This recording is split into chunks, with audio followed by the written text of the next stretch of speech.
जब मैंने बिहार में एक अध्ययन कराया कि पिछले 30-35 साल में बिहार में विधायक सांसद कौन बना है, चाहे वो किसी दल से बना, तो 2-2.5 महीने के रिसर्च से हम लोग को पता चला कि बिहार में सिर्फ 1250 परिवार के लोग ही आज तक एमएलए एमपी बने हैं, चाहे वो किसी भी दल से बना हो। हम लोग को लगता है कि लालू जी के परिवार का वर्चस्व है। आप लालू जी की बात छोड़ दीजिए, भाजपा को ले लीजिए, जो दावा करता है कि भाई हम परिवार से गाइडेड नहीं हैं।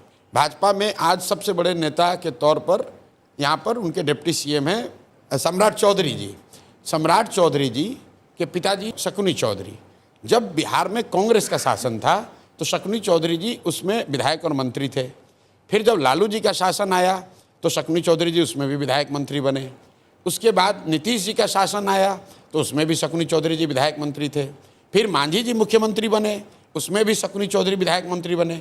और आज जब भाजपा का प्रभाव बढ़ा है तो उसमें भी उनको कोई दूसरा कुशवाहा नहीं मिला, उनको भी शकुनी चौधरी का लड़का ही मिला। ये बात मैं आपको एग्जाम्पल इसलिए दे रहा हूँ कि बिहार में जो कोई भी नेता बन रहा है वो किसी न किसी विधायक या सांसद का ही लड़का है। उसकी वजह क्या है? क्योंकि एंट्री बैरियर इतना बड़ा बना दिया गया है कि भाई अगर आपकी जाति की संख्या नहीं है, आपके पास करोड़ों रुपए नहीं, आप बाहुबली नहीं हैं, आपका कोई गॉडफादर नहीं है, तो आप राजनीति में नहीं आ सकते हैं।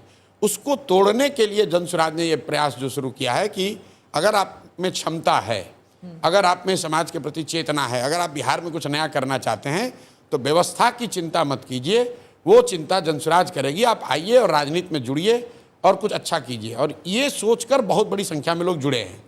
लेकिन वो चेहरे, अब विधायक का लड़का होता तो तुरंत मीडिया में खबर बनती, लेकिन वहाँ वो 3 बार का मुखिया है या 10 साल से वहाँ स्वयंसेवी संस्था चला रहा है या वहाँ पे स्कूल चला रहा है, तो वो मीडिया के लिए संख्या है, बहुत बड़ा उस चेहरा नहीं है।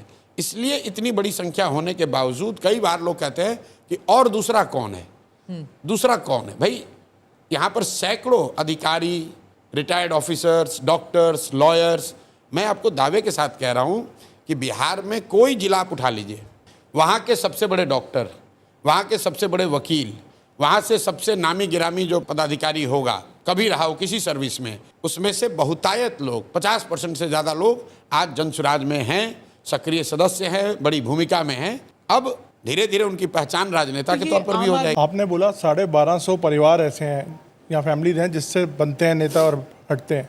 क्या आप इनको बाहर करेंगे अपनी पार्टी में? इस पर लंबी चर्चा पार्टी में हुई। हमारे कई साथियों ने तो ये कहा कि इसको संविधान में ही लिख दिया जाए कि उन 1200-1250 परिवार के लोगों को जनसुराज में जगह नहीं मिलेगी। लेकिन सारी चर्चा के बाद ये निकला कि नहीं, इसको अगर हम लोग बार कर देंगे कि कोई भी उसमें से नहीं आएगा तो संभव है कि उसमें से कोई बहुत अच्छा व्यक्ति भी छूट जाए।